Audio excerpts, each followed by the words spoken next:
Welcome to the sixth episode of Black Girls Blueprint for Maternal Health. This is a series brought to you by Revive Community Health Center. And I am here, your host, Jessica Staton from the Good Fight of Michigan. I'm also here as a collaborative with Revive Community Health Center in Flint, Michigan. Tonight's topic will center around climate change and pregnancy. That's right, it's a hot mama summer.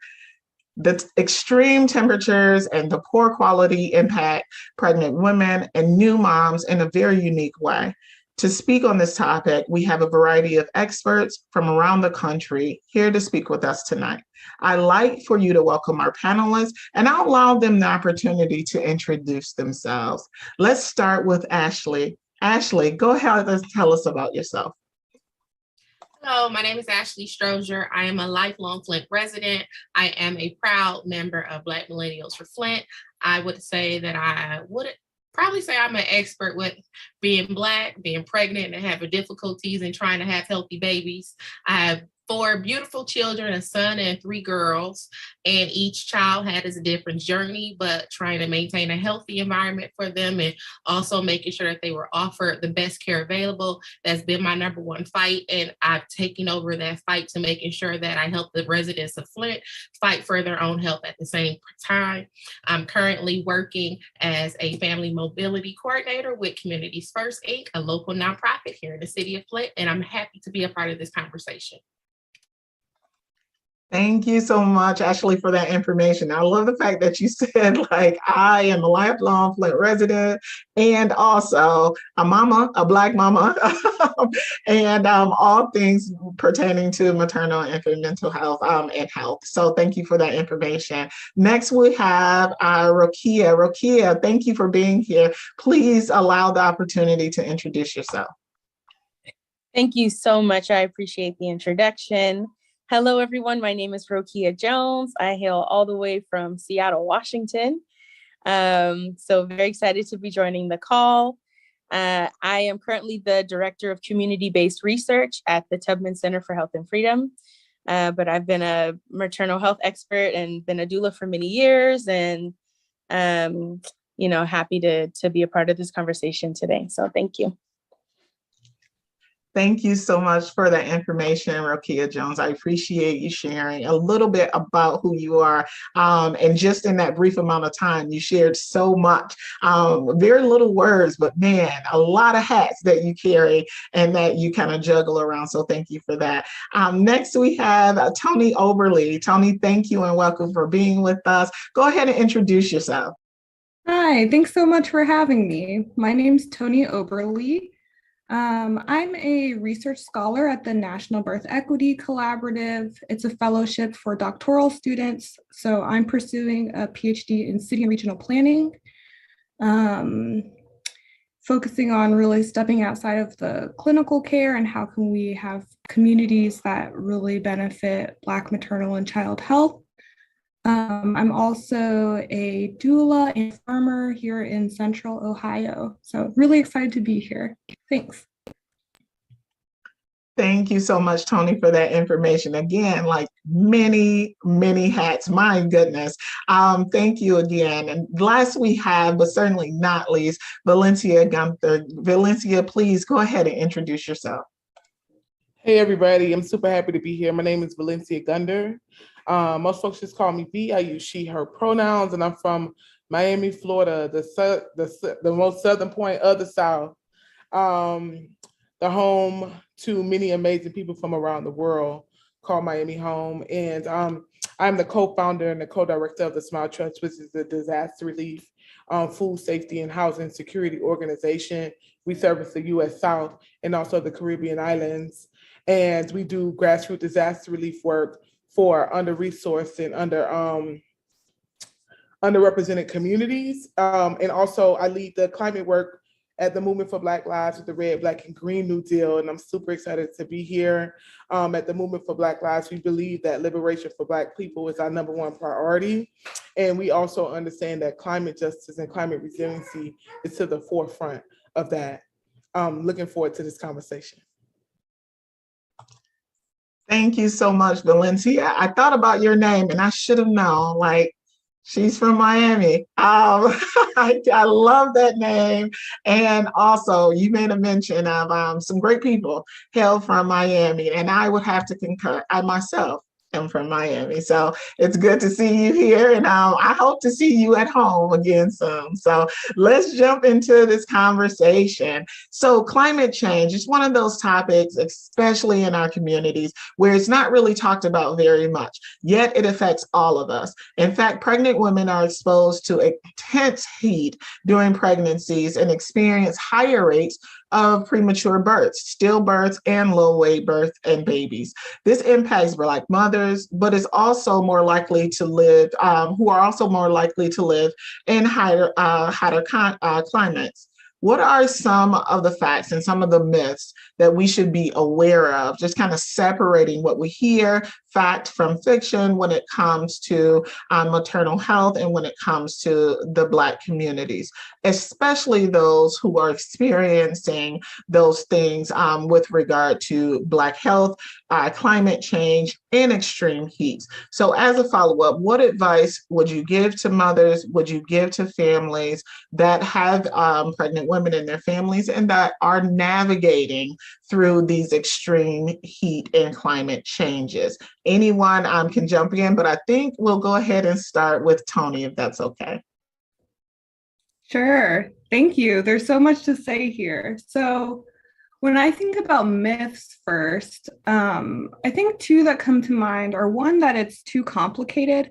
I hear that a lot when we start talking about things like structural racism, climate change, reproductive justice, these really big and often heavy topics. You hear people kind of say it's too hard and just shut down. But I think if we bunk that myth and say it's not too hard, it's not too complicated, we can actually do a lot. I think that's one of the first myths that we really need to tackle.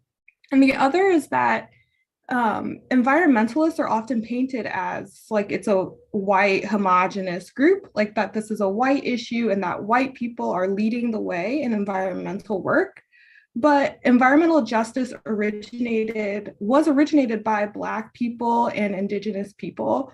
And we are the leaders in this work. It is our work. And also kids of color are also really leading the way in environmental justice work. So really taking that ownership that this is not just a white issue, but we are actually being more affected and we are leaders in this work. So those are some myths that I think we have to just continue to push back on.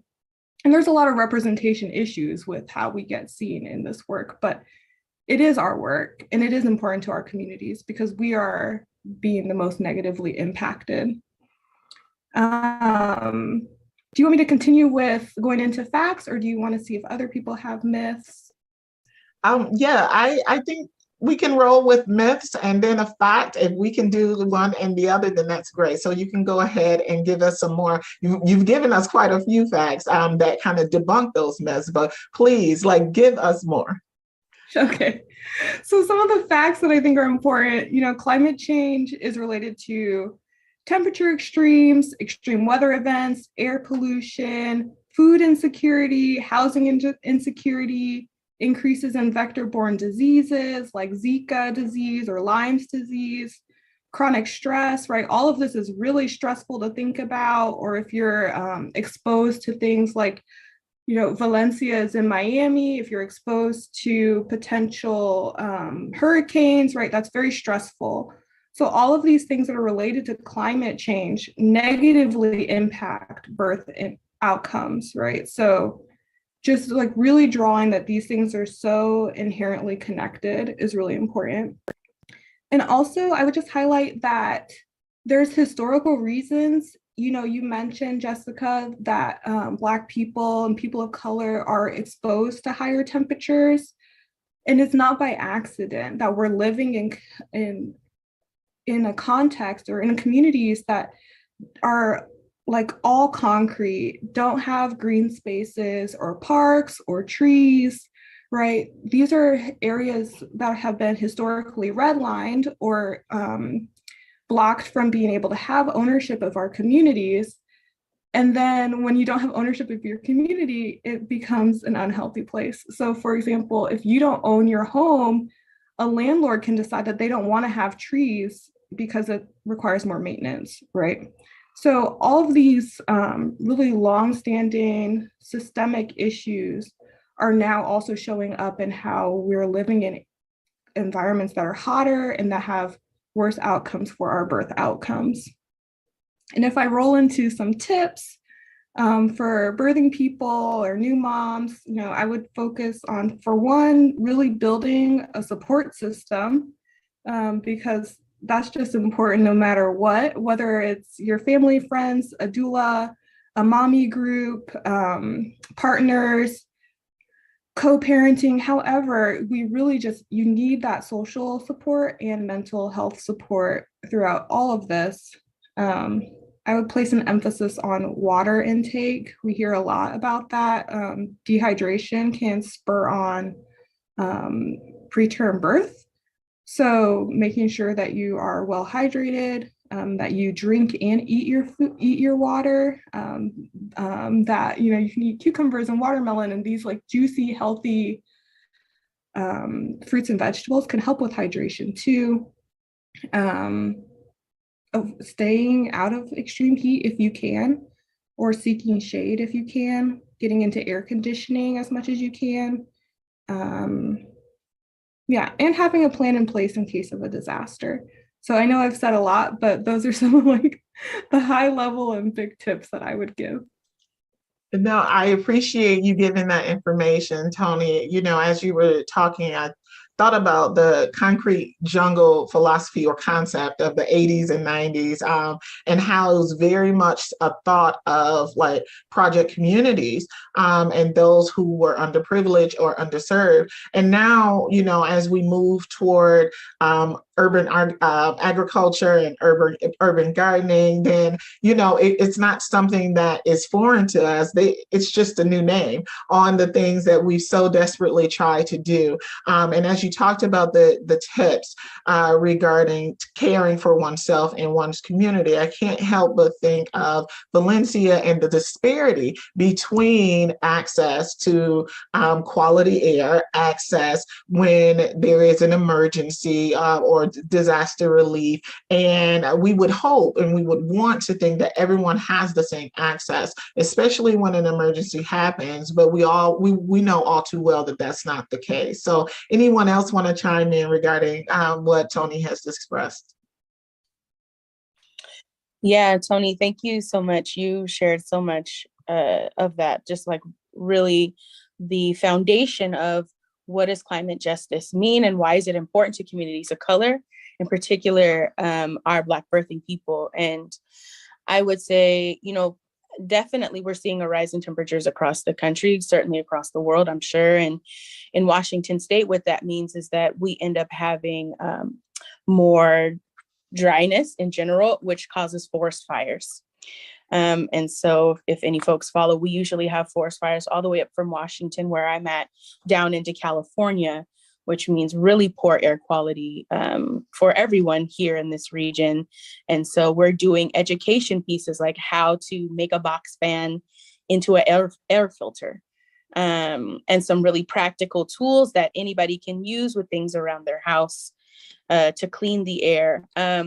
Also encouraging families to investigate mold. A lot of people are living with Black mold and they don't understand how dangerous that is for their air, especially those of us folks like myself who has asthma. That can be very deadly. So, climate justice is all encompassing, and it absolutely includes housing and food access and the quality of your home.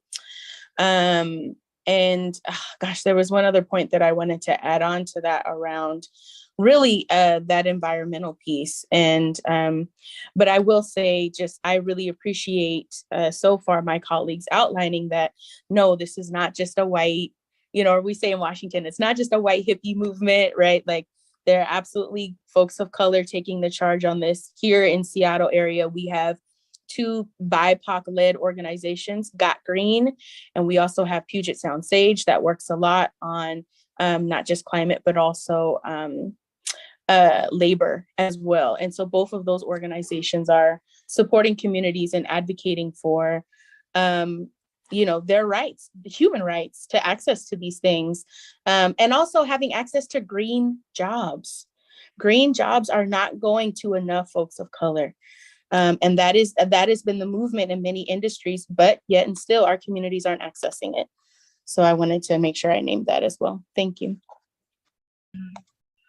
Thank you so much. Oh, please go ahead, Valencia. Yeah, they really kicked it off. And I was thinking as they were talking, just thinking about a few things. One, a quote by Leah Penniman from Soul Fire Farms in upstate New York. The sister always says, all the issues that we fight for mean nothing if we do not have an earth to inhabit. And I always like to open up the space with that. Like, we can't have more children if we can't breathe and we can't drink water and people don't have food to eat and all of those things. And people are feeling those things. And we already know if we look at who's going to be harmed by this, of course, the Black woman is going to take the biggest impact. And I could take that to my grave. That is a hill I would die on. That's a hill I would die on right there.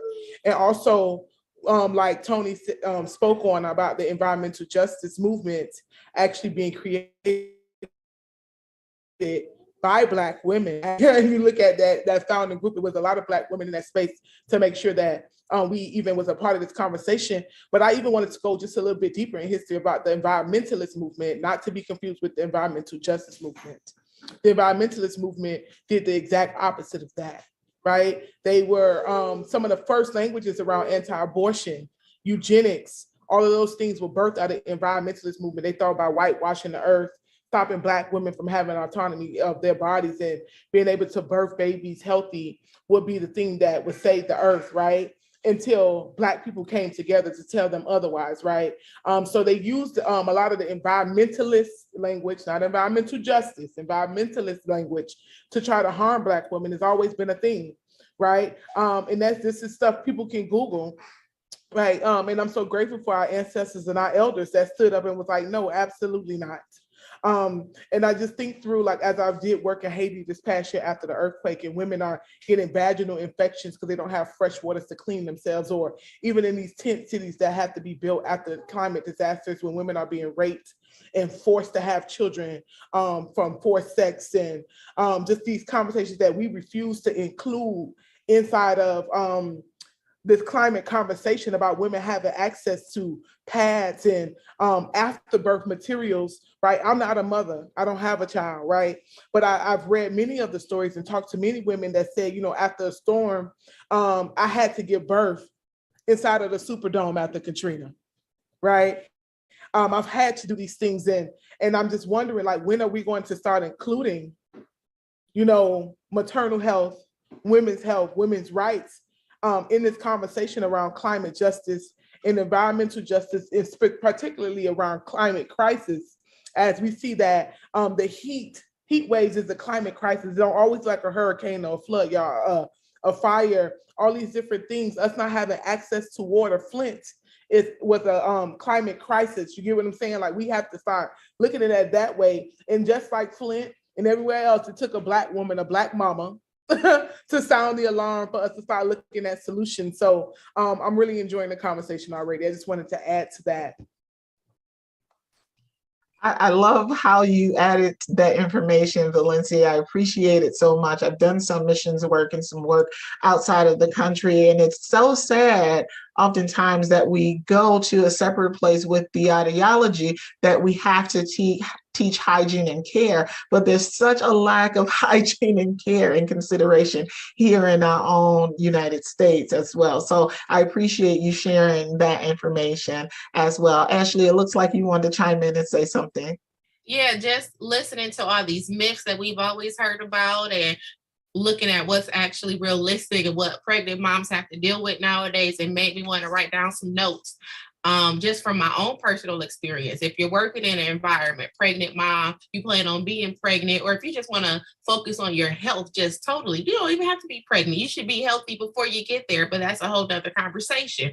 But if you're working in these difficult conditions and the hot weather is affecting you being productive at work, make sure you get it documented. Get documentation from your OBGYN, get it backed up by your primary care physician. If you don't have those things in place, get that, because if a doctor, sometimes better when you have more than one that can say, no, this pregnant mom cannot work when it gets hotter than 85 degrees, whatever, or because of the medication that she has to take because of high blood pressure, which we all know leads to issues at birth with preeclampsia and all those other scary things. If we can prevent it by being healthy in this hot weather, which we don't have control of, is better for mom, it's better for the baby, because if you're not healthy, if you're not doing well, it doesn't matter how much water you drink.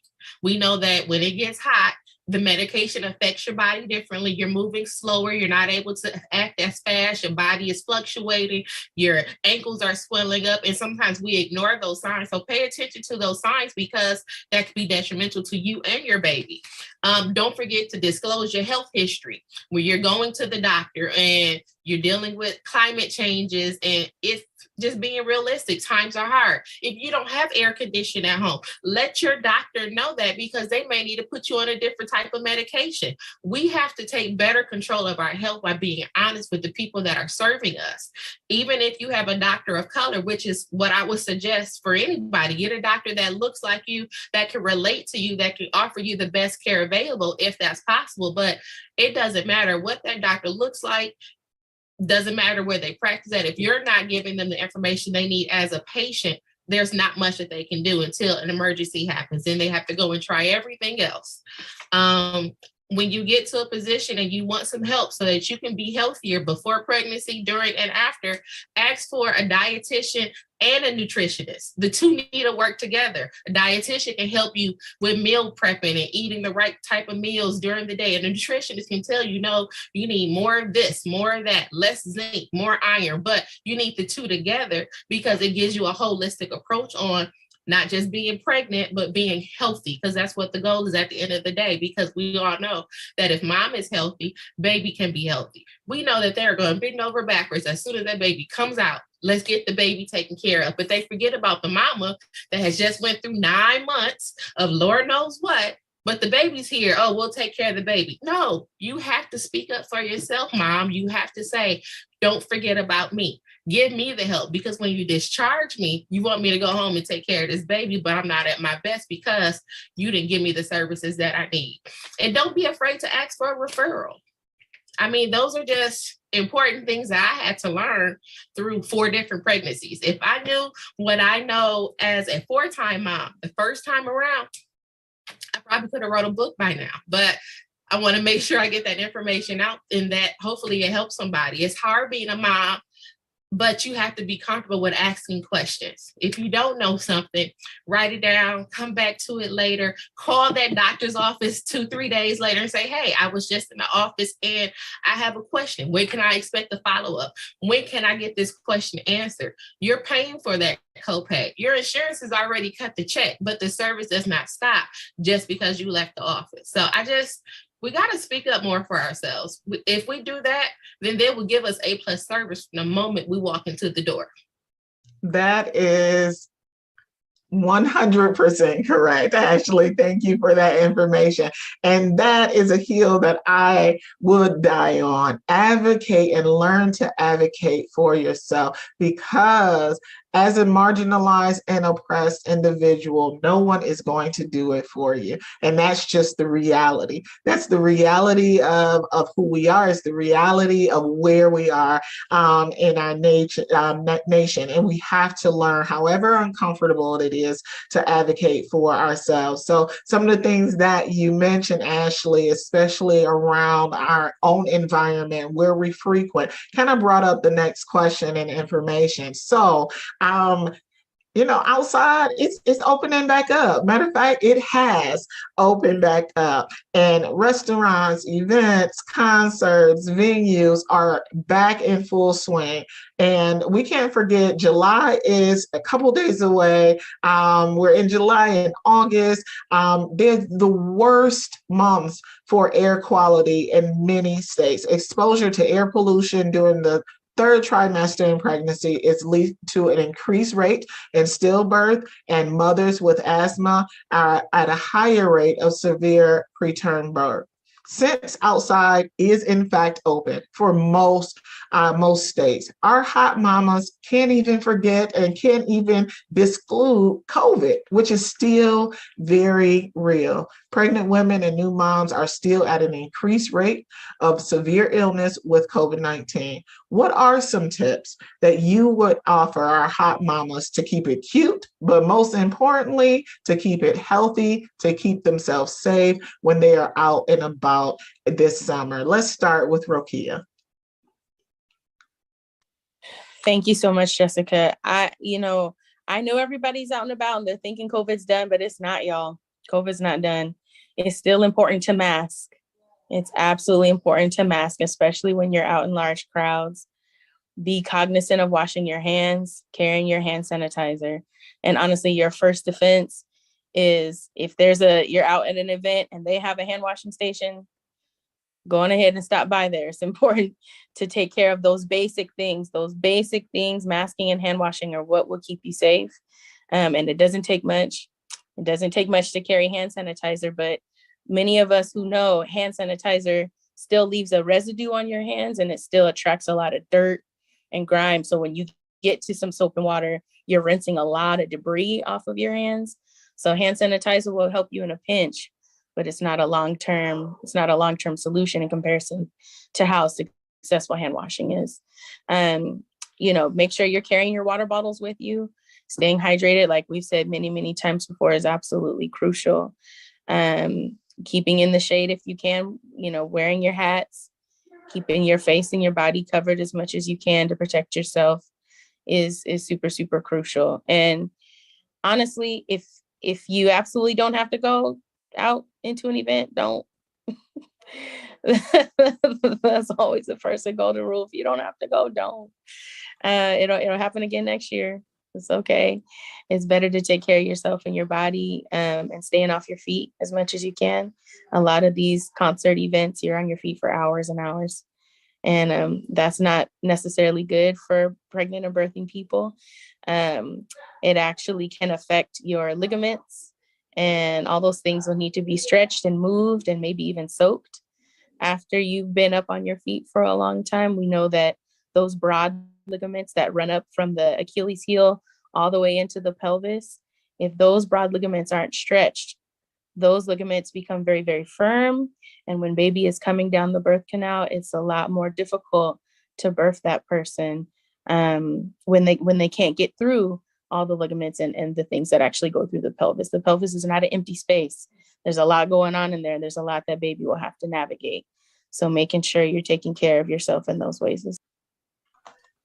Thank you so much, Rokea. You gave us so much to think about with regard to how things that we don't even often think about have a direct and an indirect aspect or effect on our bodies. So the things that you don't think about standing up for a 12-hour shift, or at a concert for up 10 hours to see your favorite artist, but that could affect that birthing process. So I appreciate you sharing that and kind of making the connection between those two, because oftentimes we exist in a moment and then we wonder why the next moment, versus ensuring our overall health for ourselves first and for baby most importantly. So those things, sometimes work or concerts or life takes priority. So reprioritizing sounds like the key from what you have shared with us. There's also been a growing support for health policy that supports maternal environmental health. It's a particularly vulnerable time for pregnant women and moms and their unborn babies because of exposure to pollution, to toxic chemicals, and they disrupt the baby's development. The Black Maternal Health Momnibus Act of 2021 included a piece of the legislation called Protecting Moms and Babies Against Climate Change Act. And this was sponsored by Representative Lauren Underwood. Can you share a bit about local policy or advocacy that you work on in environmental justice that impacts Black mothers? And let's start with Valencia here. Yeah, so I've been thinking about this question all day. because I believe that's probably one of the few pieces of legislation where connected the two, you know. But here in South Florida, one of the things that we did in public housing units now, they have to have additional generators on their buildings. We're even advocating for solar in public housing projects, where it's a lot of women, mothers carrying children, to make sure that they can stay cool, always have access to electricity. Also in South Florida, when the Zika virus broke out, it was Black pregnant women who were actually being infected the most, right? And we had to do a lot of advocacy and support for Black mamas who were facing death. We even had a few people die because they caught the Zika virus, and it was going through the mosquitoes. And I don't know if any of you all live in a place where it's just too many mosquitoes, but South Florida is that, honey. That's another thing around climate change. Having a lot of still water sitting around your house can also cause for insects to come with disease. But some of the things, that was one of the things, making sure AC units were included in all public, low income and mixed income housing here in South Florida, making sure that it was solar put into places so folks would not have to go out without electricity. Also, some of the stuff that I did across the state. So outside of my work in climate and environmental justice, I did a lot of work for incarcerated women. So I want to note that even though people are praising around like this decrease in incarceration, that is directly for men. The women incarceration rate has risen 700% in the last decade. And of course, Black women is 64% of that. Okay. What we start to see happen and getting more stories on here in the state of Florida, very specifically, Tammy Jackson. And I want to lift up this sister name. She passed away in 2020, but in 2018, she was forced to have her child inside of a cell with no medical support. She screamed and hollered. And when they came in to do the count the next morning, she was holding her child in her hand.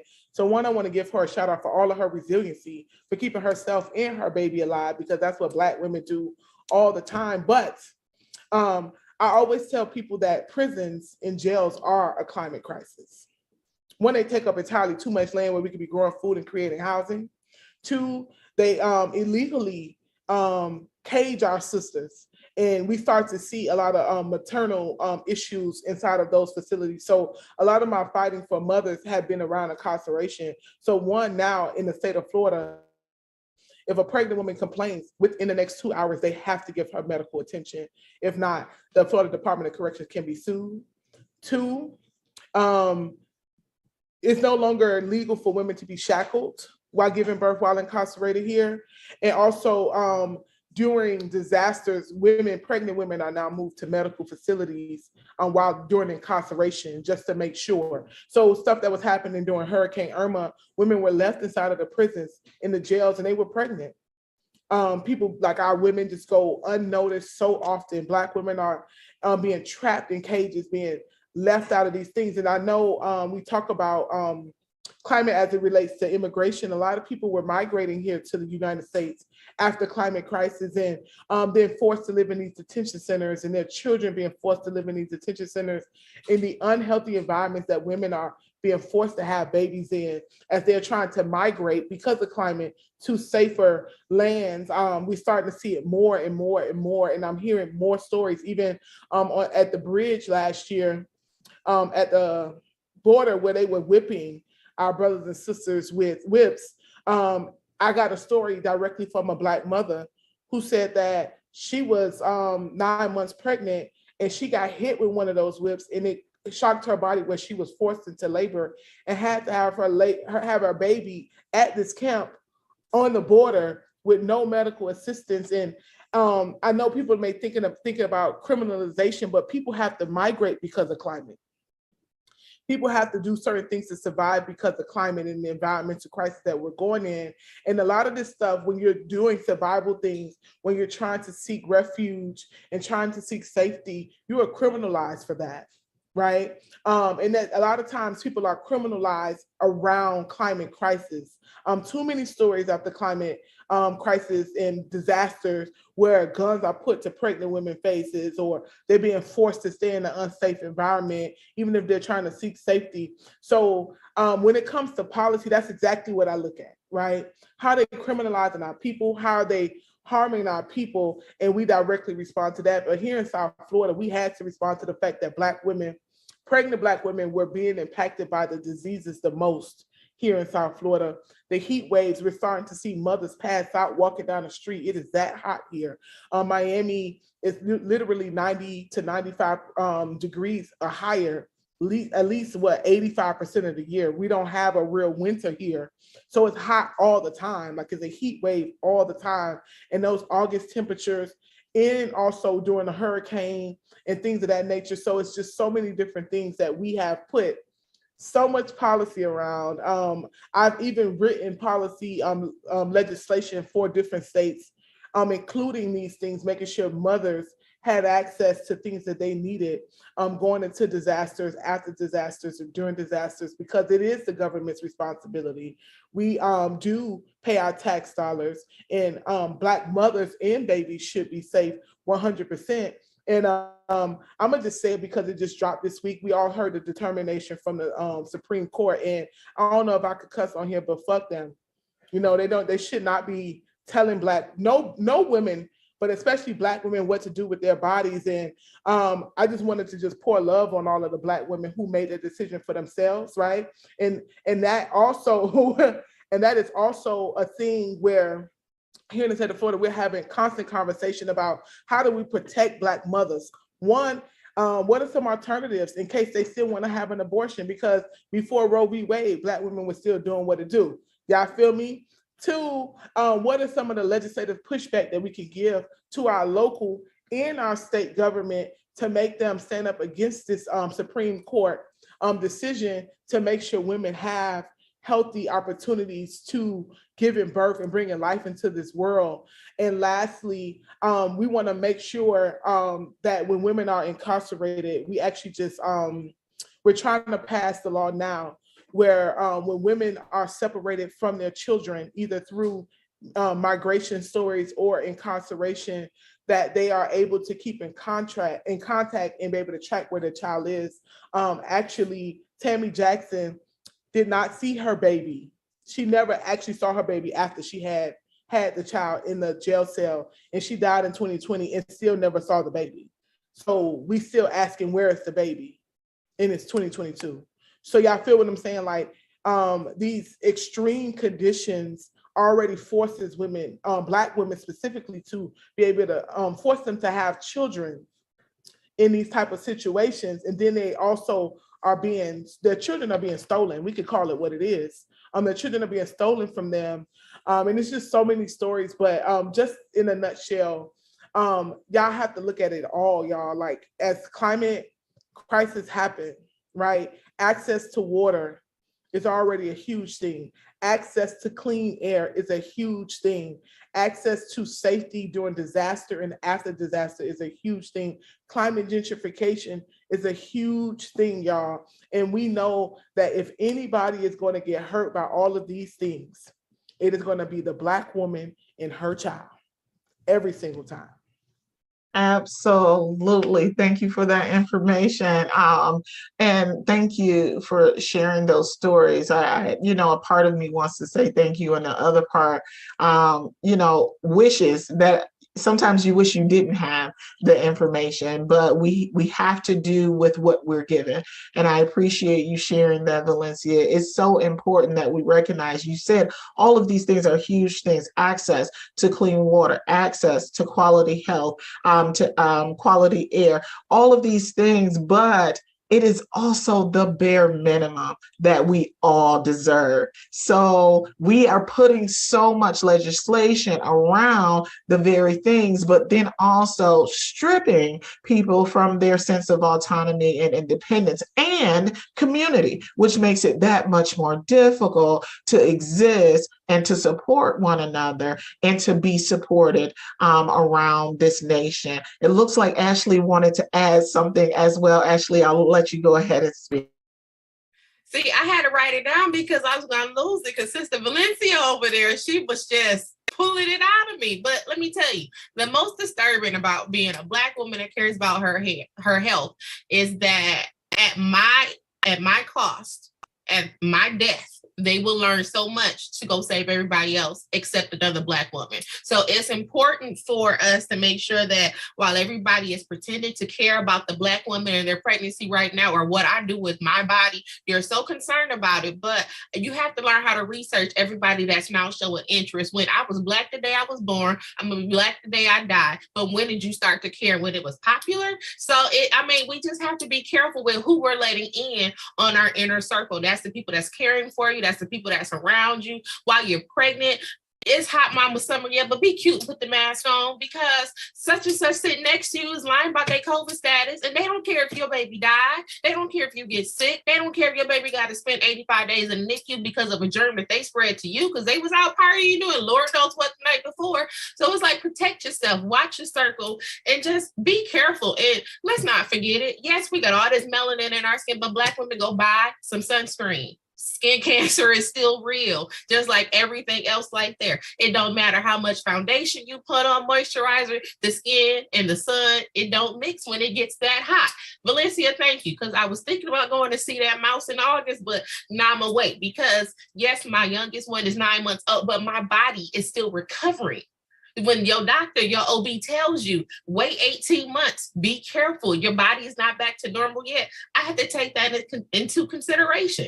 Even though I'm not nursing anymore, but even if I was nursing, you just have to be careful because if you're a lactating mom, you still have to be cautious about what dangerous situations you put your body in because, yes, the woman's body is amazing, but it can't save everything if you're on your last leg. And if you're not vaccinated, pray about it, go get the shot, and then follow up and get your booster. Have your doctor write off and say, no, get the extra booster. It don't matter if you ain't 65 or whatever the requirement is. Guess what? I'm missing a spleen. Here go my arm. Give me my booster because you're not going to withhold from me what I know that I want and need. So it's just so much. I wish we had more time. I do too. I'm gonna end with an anecdote. My daughter, who's 8 now, I think she was between 2 or 3, I think maybe 2.5, and she came to me and she said, "Mom," in her own words, she wanted to put sunscreen on her baby doll. And at that very moment, I was so proud. Because I am an avid believer and we have to protect our skin as well. But on the other hand, I was thinking, baby, that our sunscreen, like that actually protects us, it costs too much. We have some advocacy work that still needs to be done. So right now we're gonna save that and we're gonna go ahead and act like you put sunscreen on that baby. So as we wrap up, I would love to thank all of our panelists for such a lively, such a detailed, such a factual conversation. To learn more about our services at Revive, please check out our Facebook and check out our webpage at revivechc.org.